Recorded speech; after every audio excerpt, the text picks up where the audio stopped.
Hello दोस्तों, स्वागत है आपका हमारे चैनल RLS एजुकेशन में। आज के क्लास में होगा यूनिट 8 सूचना संचार एवं ज्ञान प्रबंधन। इंग्लिश में होगा इंफॉर्मेशन कम्युनिकेशन और नॉलेज मैनेजमेंट। बिहार लाइब्रेरियन भर्ती आने वाली है। टोटल 6500+ पदों पर बहाली होगी, जिसके लिए हमने 7500+ MCQ chapter wise unit wise करवा रहे हैं।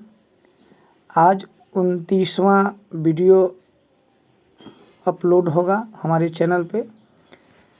इससे पहले 28 वीडियो अपलोड हो चुका है। अगर आप हमारे चैनल पर नए हैं तो हमारे चैनल को सब्सक्राइब, लाइक एंड शेयर कर दें। प्रश्न संख्या 1641। डेटा शब्द की उत्पत्ति किस लैटिन शब्द से हुई है? इसका राइट आंसर हो जाएगा ऑप्शन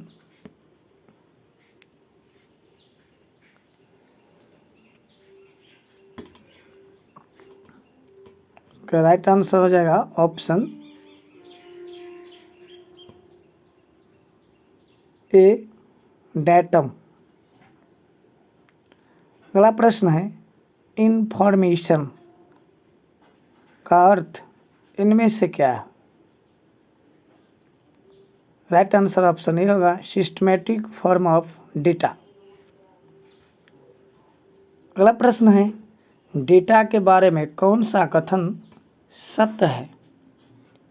इसका राइट आंसर हो जाएगा उपरोक्त सभी कथन सही है। डेटा का अर्थ उस रूप में लिया जा सकता है जिसमें व्यक्ति, स्थान या अन्य का मूल्यांकन अक्षरों या संख्या के माध्यम से किया जाता है और जिससे कुछ अर्थ निकलता है। ऑक्सफोर्ड इंसाइक्लोपीडिक इंग्लिश डिक्शनरी के अनुसार कोई भी तथ्य या सिद्धांत प्रस्तुत किया जाता है जिस पर अनुमान या तर्क आधारित होता है। डेटा शब्द की उत्पत्ति लैटिन भाषा से हुई है। तो ये तीनों बात सत्य है, इसलिए इसका आंसर ऑप्शन डी होगा। उपरोक्त सभी कथन सही है। प्रश्न संख्या 1644। ज्ञान का अर्थ इनमें से क्या है? राइट आंसर ऑप्शन बी होगा सिस्टमैटिक फॉर्म ऑफ इंफॉर्मेशन। प्रश्न संख्या 1645। ज्ञान मूलतः दो प्रकार का होता है।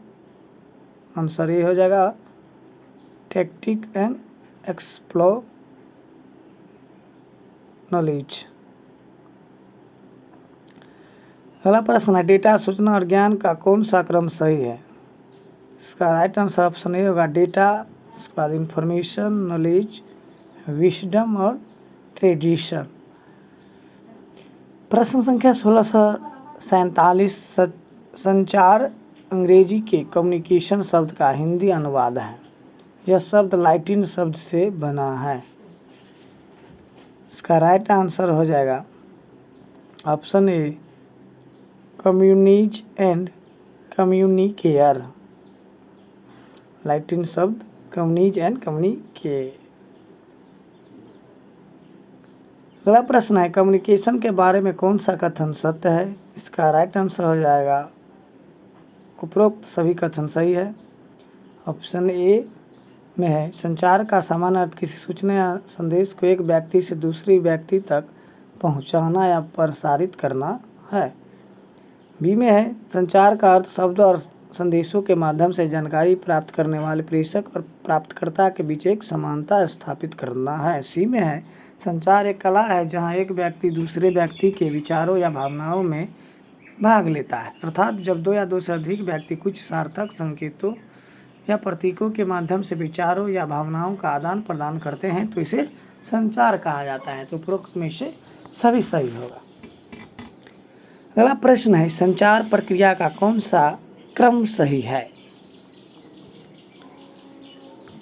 इसका राइट आंसर हो जाएगा ऑप्शन ए सोर्स, उसके बाद मैसेज, चैनल और लास्ट रिसीवर होगा। 1650। संचार प्रक्रिया में शोर एक प्रकार है। शोर एक प्रकार का बैरियर है। इसका राइट आंसर ऑप्शन ए हो जाएगा।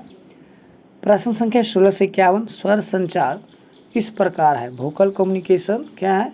इसका राइट आंसर हो जाएगा ए कन्वर्सेशन यानी बातचीत।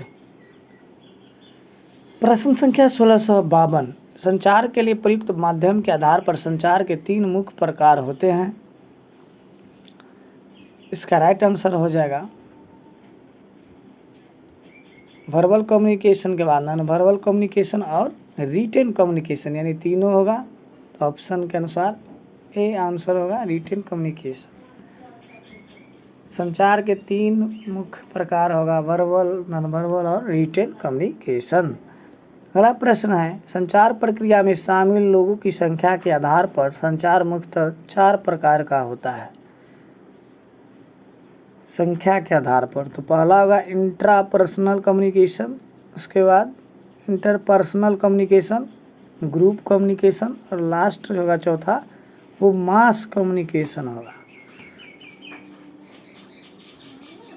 प्रश्न संख्या 1654, संचार वह प्रक्रिया है जिसमें एक व्यक्ति स्वयं से अर्थात अपनी परिधि पर मौजूद व्यक्ति से संचार करता है, यह संचार कहलाता है। तो इसका राइट आंसर हो जाएगा ऑप्शन ए इंट्रापर्सनल कम्युनिकेशन, यानी अपने ही संस्थान में बात का जो संचार का माध्यम होगा वो इंट्रापर्सनल कहलाएगा। दूसरे संस्थानों के माध्यम से एक दूसरे के संस्थान से होगा तो इंटरपर्सनल कम्युनिकेशन कहलाएगा। प्रश्न संख्या 1655 का आंसर हो जाएगा इंटरपर्सनल कम्युनिकेशन, यानी 2 संस्थान के बीच कम्युनिकेशन का आदान प्रदान इसमें होगा। अगला प्रश्न है 1656, जब 2 या 2 से अधिक व्यक्ति आपस में बात करेंगे और अलग संस्थान के होंगे तो इंटरपर्सनल हो जाएगा। पर्सनल अपने निजी संस्थान के बीच की कम्युनिकेशन को कहते हैं। यदि कोई व्यक्ति अपनी आत्मा से बात करता है तो क्या होगा, इंट्रापर्सनल होगा। प्रश्न संख्या 1698, यदि कोई व्यक्ति किसी बैठक या सभा को संबोधित कर रहा है तो वह संचार किस प्रकार का है। राइट आंसर ऑप्शन ए होगा मास कम्युनिकेशन। प्रश्न संख्या 1659 में कक्षा में शिक्षक और विद्यार्थी के बीच संवाद होता है, इसे कहते हैं। इसका राइट आंसर हो जाएगा ग्रुप कम्युनिकेशन, ऑप्शन बी। प्रश्न संख्या 1660, संदर्भ लाइब्रेरियन और एक पाठक के बीच संचार जो होता है उसे क्या कहेंगे। इसका राइट आंसर हो जाएगा इंटरपर्सनल कम्युनिकेशन, ऑप्शन सी। प्रश्न संख्या 1661, मास मीडिया के उदाहरण है, इसका राइट आंसर हो जाएगा option D all of the above. Mass media में आ जाएगा न्यूज़पेपर, टेलीविज़न, इंटरनेट। प्रश्न संख्या 1662, विद्वान व्यक्तियों के बीच अनौपचारिक संचार क्या कहलाता है। Option A invisible college. प्रश्न संख्या 1663, निम्नलिखित में से कौन संचार प्रणाली में भिन्न है। इसका राइट आंसर हो जाएगा ऑप्शन डी इंट्रोफी, अलग हो जाएगा। इसमें संचार प्रणाली में सेंडर होता है, रिसीवर होता है, चैनल होता है, इसके जो छोड़ के होगा वही होगा, संचार में नहीं है। प्रश्न संख्या 1664, निम्नलिखित में से संचार प्रणाली में एंट्रोपी का प्रयोग किससे संबंधित है। तो इसका right answer option C degree of uncertainty in information. प्रश्न संख्या 1665, निम्नलिखित में से किसने संचार मॉडल प्रदान नहीं किया है। इसका right answer option D SR. Ranganathan. Aristotle, Lasswell, Simon, तीनों ने संचार मॉडल दिया था। प्रश्न संख्या 1666, महान दार्शनिक अरस्तु ने सबसे पहले 300 ईसा पूर्व में संचार का एक प्रामाणिक मॉडल प्रस्तुत किया था जो आज भी प्रामाणिक है। उन्होंने निम्नलिखित में से किस प्रकार संचार मॉडल प्रस्तुत किया। राइट आंसर ऑप्शन ए होना चाहिए speaker, speech, audience, occasion, effect होना। प्रश्न संख्या 1667, 1940 के दशक में एक प्रमुख रूढ़िवादी वैज्ञानिक हेराल्ड लासबेल ने संचार के लिए एक मॉडल को डिजाइन किया था। उन्होंने निम्नलिखित में से किस प्रकार संचार मॉडल प्रस्तुत किया? राइट आंसर ऑप्शन ए होगा who says what in which channel to whom किसे विथ व्हाट इफेक्ट क्या प्रभाव हुआ।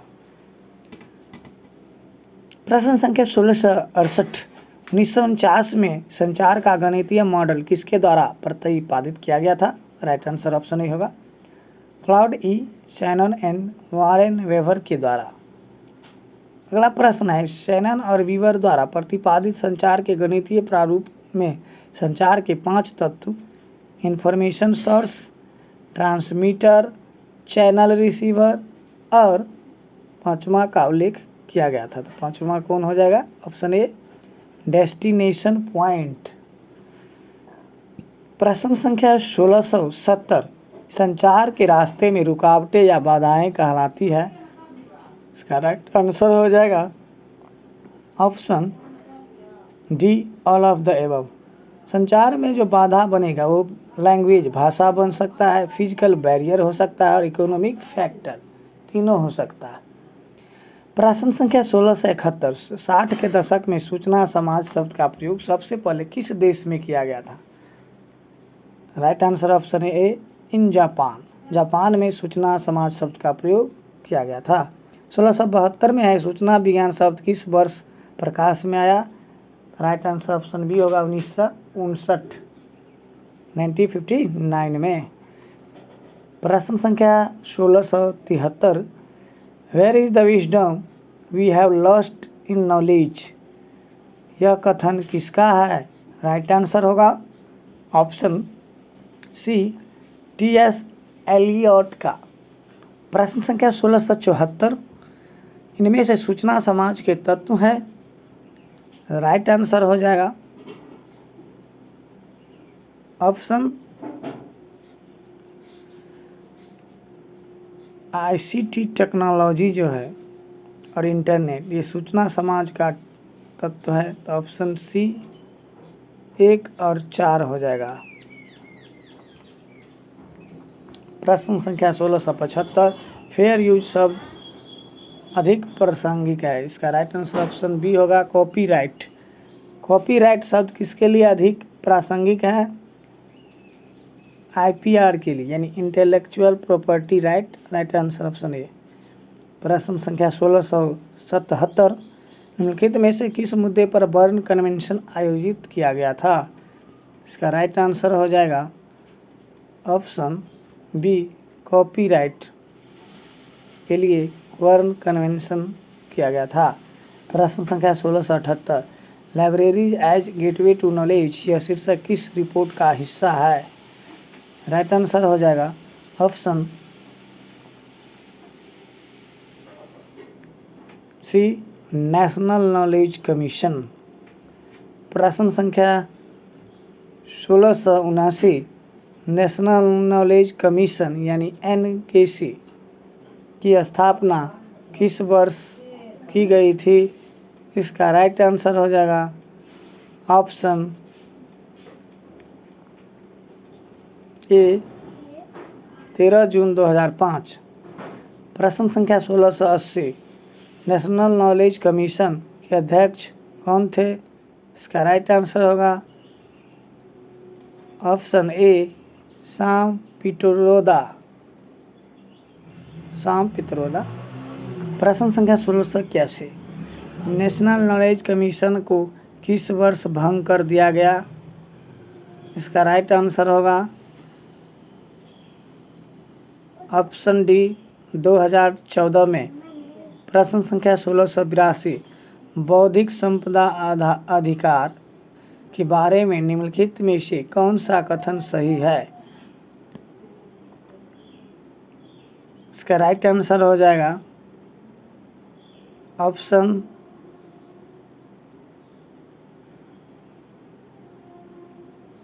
ए बौद्धिक संपदा अधिकार आविष्कारक को एक निश्चित अवधि के लिए उसकी बुद्धि द्वारा बनाए गए किसी भी आविष्कार या रचना पर कानूनी स्वामित्व प्रदान करते हैं। इंटेलेक्चुअल प्रॉपर्टी जो राइट होता है उसमें बी में जब कोई व्यक्ति या संस्थान किसी कला से संबंधित मौलिक विचार या साहित्य से संबंधित संगीत से संबंधित कार्य या रचनात्मक कार्य करता है तो इसके निर्माता के रूप में कानूनी अधिकार प्रदान किया जाता है। सी में है बौद्धिक संपदा अधिकार शब्द के आधुनिक उपयोग को 1883 के पेरिस कन्वेंशन और 1886 के बर्न कन्वेंशन के उत्पाद के रूप में संदर्भित किया जा सकता है, इसलिए इसका आंसर हो जाएगा उपरोक्त सभी कथन सही है। प्रश्न संख्या 1683 बौद्धिक संपदा अधिकारों पर पेरिस सम्मेलन किस वर्ष आयोजित किया गया था? तो इसका राइट आंसर होगा ऑप्शन ए 1883 में।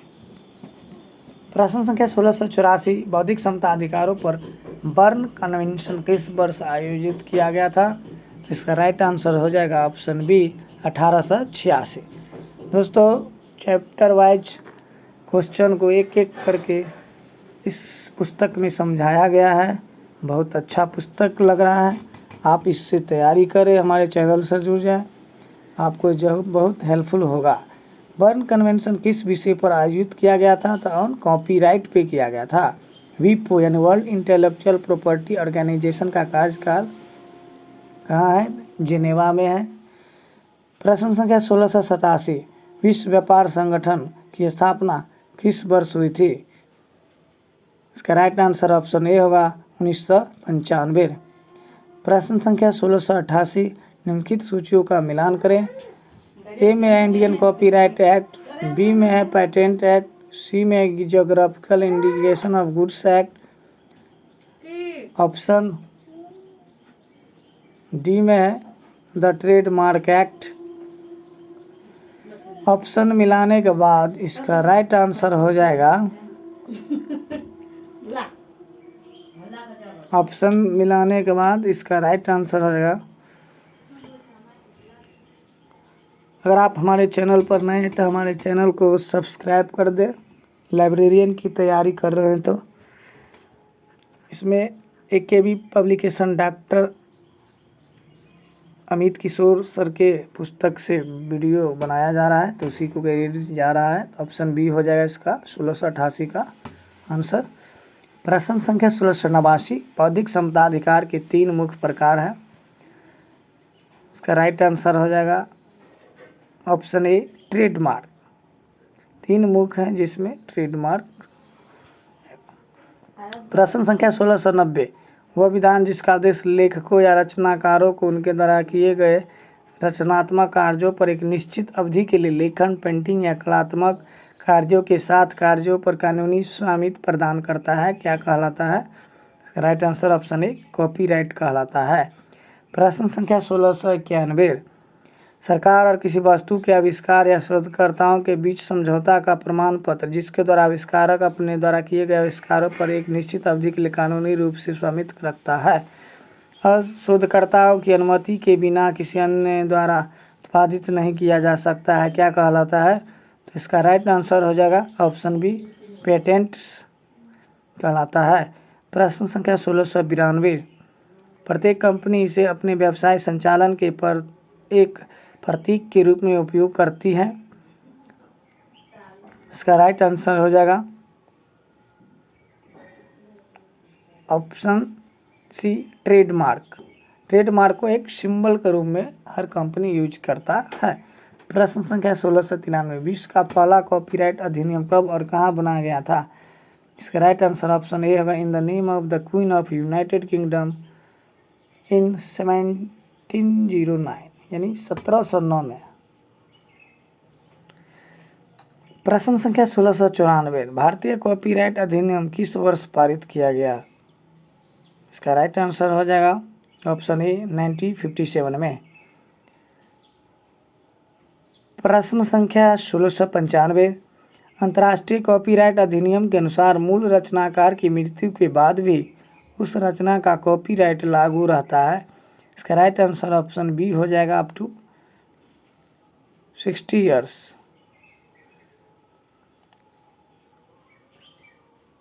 अप टू 70 ईयर्स हो जाएगा, इंटरनेशनल है, इंडियन में 60 ईयर्स होता है। ऑप्शन ए सही होगा। प्रश्न संख्या 1696 का होगा इंडियन कॉपीराइट में 16 ईयर्स है। प्रश्न संख्या 1697, भारत में सूचना की स्वतंत्रता विधेयक किस वर्ष पारित हुआ? राइट आंसर ऑप्शन ए 2002 में। प्रश्न संख्या 1698 में भारत में सूचना का अधिकार विधेयक पारित किया गया। इसका राइट आंसर हो जाएगा ऑप्शन ए 12 अक्टूबर 2005। प्रश्न संख्या 1699, राइट टू इंफॉर्मेशन यानी आरटीआई भारतीय संविधान के किस अनुच्छेद में शामिल किया गया है? इसका राइट आंसर हो जाएगा ऑप्शन